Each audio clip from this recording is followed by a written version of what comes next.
Assalamu alaikum wa rahmatullahi wa barakatuhu. Dear class, I hope you will be fine with the blessing of Allah. First of all, we read dua Rabbi Zidni Ilma. Dear class, आज हम अपना नया chapter शुरू करने वाले हैं, chapter number 9। बहुत ही आसान लीनियर इक्वेशन के नेम से है और आज इसकी हम डेफिनेशन पढ़ेंगे और उसके बाद इससे मज़ीद पढ़ने की कोशिश करेंगे।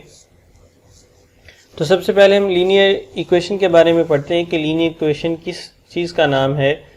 The equation which contain a single variable with the greatest exponent of 1।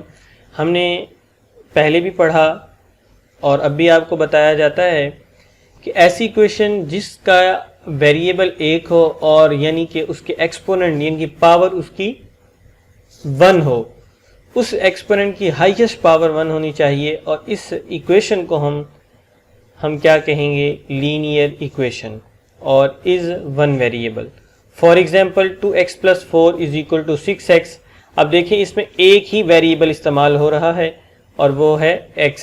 अगर कोई दूसरा वेरिएबल इस्तेमाल होता यहाँ पर तो तब भी ठीक था, लेकिन x के साथ अगर y अटैच हो जाए तो वो एक्सपोनेंट यानी कि 2 हो जाएगा, यानी कि उसकी पावर है जो सी वो x की 1 होगी, y की भी 1 होगी और एक साथ आने से पावर 2 हो जाएगी, जिसकी वजह से हाईएस्ट एक्सपोनेंट है जो सा वो 2 हो जाएगा। तो वो लीनियर की बजाय क्वाड्रेटिक इक्वेशन बन जाएगी। तो हमेशा याद रखिए कि ऐसी इक्वेशन जिसका हाईएस्ट एक्सपोनेंट 1 हो उसको हम लीनियर इक्वेशन का नाम देते हैं। और इसके साथ साथ के जो ये पैराग्राफ आपके सामने पढ़ा जा रहा है, इसकी मदद से आपने अपनी इकरा वर्कबुक की पहली 5 या 6 जो आपकी खाली जगह हैं उनको आप मुकम्मल करेंगे। अ linear equation in one variable is an open sentence, कि एक लीनियर इक्वेशन है जिसके अंदर एक वेरिएबल एक मौजूद होता है, उसको हम ओपन सेंटेंस कहते हैं। The process of finding that value of the variable, और उस वेरिएबल को जो अननोन है उसकी वैल्यू को मालूम करने के लिए जो स्टेटमेंट इस्तेमाल की जाती है और जो सेंटेंस होता है उस अमल को हम सोल्यूशन कहते हैं। और that value of the variable which make, और जो वैल्यू हमें उस वेरिएबल की मिलती है, the equation a true sentence is called, उससे हमें पता चल जाता है कि ये सेंटेंस यानी कि ये इक्वेशन ठीक है और इसको सोल्यूशन ऑफ द इक्वेशन कहा जाता है। और इस सोल्यूशन को जो उसका हमने निकाला है is also called a root of the equation भी कहा जाता है, यानी कि जो वैल्यू हमारे पास हासिल होगी आंसर वेरिएबल का उसको हम रूट भी कहेंगे। तो डियर क्लास, इस तरह से ये आपके सामने दोनों लीनियर और सॉल्यूशन ऑफ लीनियर इक्वेशन के अंदर 3-4 डेफिनेशन हमने की।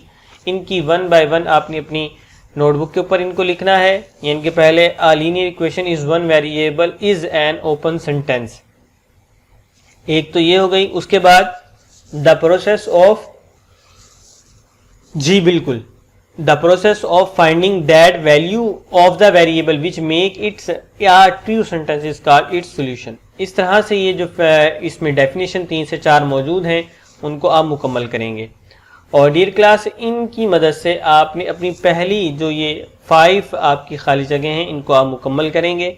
इसके बाद लीनियर इक्वेशन को कैसे हल किया जाता है, बी पार्ट में मैं आपके सामने 2 पार्ट्स करूँगा।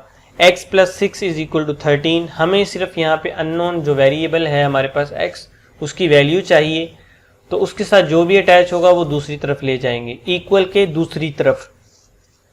तो डियर क्लास देखिए x + 6 है, तो इसमें हम क्या करेंगे, 6 जो है उसको दूसरी तरफ ले जाएंगे, 13 में वो जाके माइनस हो जाएगा, तो 13 - 6 = 7। तो x की वैल्यू हमारे पास क्या आ जाएगी, 7। और अगर इस 7 को इसमें पुट करें x की जगह, तो 7 + 6 13 और 13, यानी कि ये इसको दुरुस्त साबित करता है। और अब हमने यहाँ पे m की वैल्यू निकालनी है 2/9, m = 2। m की वैल्यू निकालनी है तो 9 यहाँ पे डिवाइड हो रहा है, तो दूसरी तरफ आके क्या हो जाएगा, मल्टीप्लाई, और बाकी क्या बचेगा 2 और m = 2 9 = 18। 2m हमारे पास वैसे आ गया नीचे। अब हमें m निकालना है तो 2 की वैल्यू दूसरी तरफ डिवाइड हो रही है, मल्टीप्लाई हो रही है यहाँ पे, तो दूसरी तरफ जाके डिवाइड हो जाएगी। आप इसको फ्रैक्शन फॉर्म में भी लिख सकते हैं, जगह कम होने की वजह से मैंने डिवाइड का साइन लिखकर 2 लिखा, आप भी इस तरह लिख सकते हैं। अब 2 का टेबल हम 18 तक पढ़ेंगे तो हमारे पास 9 टाइम पढ़ा जाएगा, तो हमारे पास वैल्यू m की आ जाएगी, m = 9। तो ये 2 पार्ट्स आपने खुद करने हैं, ये 2 पार्ट्स मैंने आपके सामने किए, और ये 5 खाली जगह भी आपने खुद करनी है, डेट वगैरह मेंशन करनी है आपने। तो सिर्फ आज का आपका ये काम है। इंशाल्लाह वीकेंड के बाद आपसे मुलाकात होगी और आपका होमवर्क है जो सा वो आपके सामने है। इकरा वर्कबुक पेज नंबर 47 आपने करना है, और जो डेफिनेशन बताई गई उनको आपने लर्न भी करना है और अपनी नोटबुक पे लिखना भी है। तो डियर क्लास, इंशाल्लाह वीकेंड के बाद आपसे मुलाकात होती है नेक्स्ट लेसन के साथ इंशाल्लाह। तब तक इजाज़त दीजिए। अल्लाह हाफिज़।